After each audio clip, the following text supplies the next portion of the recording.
بسم الله الرحمن الرحيم.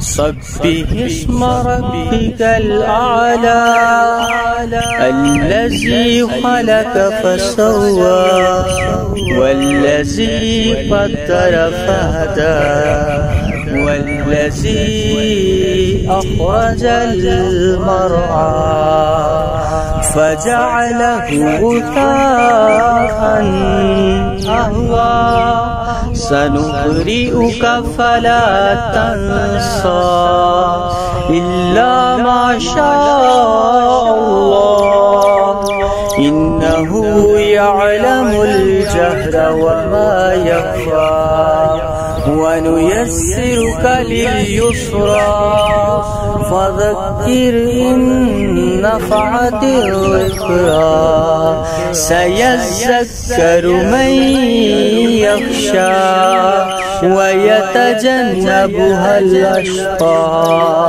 الذي يصلى النار الكبرى ثم لا يموت فيها ولا يحيا قد أفلح من تزكى وذكر اسم ربه فصلى بل تؤثرون الحياة الدنيا والآخرة خير وأبقى إن هذا لفي الصحف الأولى صحف إبراهيم وموسى.